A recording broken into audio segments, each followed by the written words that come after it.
ರಕ್ತವನ್ನು ಚೆಲ್ಲುತ್ತೇವೆ, ರಕ್ತವನ್ನು ಚೆಲ್ಲುತ್ತೇವೆ, ಬೇಕೇ ಬೇಕು. ಇಂದು ಯಾದಗಿರಿ ಜಿಲ್ಲೆಯ ಈ ಒಂದು ಸುರಪುರ ತಾಲೂಕಿನ ಬ್ರಿಟಿಷರ ವಿರುದ್ಧ ಹೋರಾಡಿದ ಈ ಒಂದು ನಾಲ್ವಡಿ ವೆಂಕಟಪ್ಪ ನಾಯಕನ ವೃತ್ತದಲ್ಲಿ ಈ ಒಂದು ದಿಢೀರ್ ಹೋರಾಟಕ್ಕೆ ಭಾಗಿಯಾಗಿರ್ತಕ್ಕಂಥ ಸಾಮೂಹಿಕ ಸಂಘಟನೆಗಳ ಅಧ್ಯಕ್ಷರೇ, ಪದಾಧಿಕಾರಿಗಳೇ ಮತ್ತು ಪೊಲೀಸ್ ಇಲಾಖೆಗಳೇ ಮತ್ತು ಇಲ್ಲಿರ್ತಕ್ಕಂಥ ನನ್ನ ಬಂಧುಗಳೇ, ನಮ್ಮ ಹೋರಾಟ ಇಲ್ಲಿ ಯಾರಿಗೂ ತೊಂದರೆ ಕೊಡಬೇಕನ್ನೋ ಉದ್ದೇಶ ಇಲ್ಲ. ದಯವಿಟ್ಟು ಪ್ರಯಾಣಿಕರು, ವರ್ತಕರು ಸಹಕರಿಸಬೇಕು. ಯಾಕೆಂದ್ರೆ ಸಂವಿಧಾನ ಶಿಲ್ಪಿ ಬಾಬಾ ಸಾಹೇಬ್ ಅಂಬೇಡ್ಕರ್ರನ್ನ ಈ ಸಂಸತ್ತಿನಲ್ಲಿ ಒಂದು ಉನ್ನತ ಹುದ್ದೆಯಲ್ಲಿ ಇರ್ತಕ್ಕಂಥ ಒಂದು ಕೆಪಿಸಿಸಿ ಅಧ್ಯಕ್ಷರಾದಂತಹ ಮಲ್ಲಿಕಾರ್ಜುನ ಖರ್ಗೆ ಅವರನ್ನ ಸಂಸತ್ತಿನ ಕಾರಿಡಾರ್ನಲ್ಲಿ ದಬ್ಬಾಡ್ತಾರಂತಂದ್ರೆ ಏನಿದ್ರ ಅರ್ಥ? ಅಲ್ಲೇನು ಇನ್ನು ಪೊಲೀಸ್ ರಾಜ್ಯ ಮಾಡ್ತಾ ಇದ್ದಾರ? ಅವನು ತಡಿಪಾರಿ ಯಾರಿಗೆ ಮಾಡ್ತಾರ್ರಿ? ಯಾರು ಸಮಾಜಕ್ಕೆ ಕಂಟಕ ಆಗಿರ್ತಾನೆ, ಸಮಾಜದ ನೆಮ್ಮದಿಯನ್ನ ಹಾಳು ಮಾಡಿರ್ತಾನೆ ಅಂತ ವ್ಯಕ್ತಿನ ಪೊಲೀಸ್ ಡಿಪಾರ್ಟ್ಮೆಂಟ್ದವರು ಗಡಿಪಾರು ಮಾಡ್ತಾರೆ.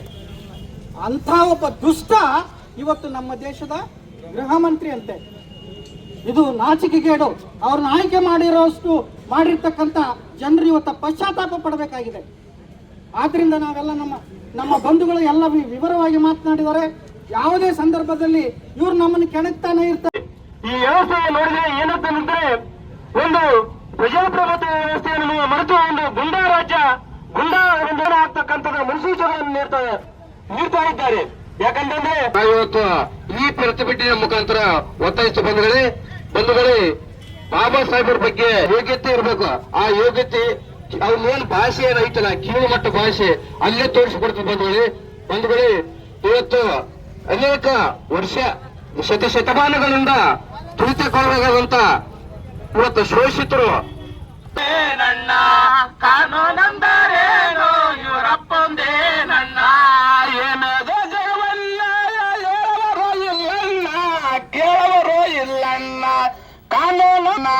ಕಾನೂನಂದರೇನು ಇವರಪ್ಪಂದೇ ನನ್ನ ಕಾನೂನಂದೇ ನನ್ನ ಎಲ್ಲರೂ ಒಂದೇ ಭಾರತೀಯರು ಭಿನ್ನ ಭೇದವನ್ನು ಮಾಡಬೇಡಿರಣ್ಣ, ಭಿನ್ನ ಭೇದವನ್ನು.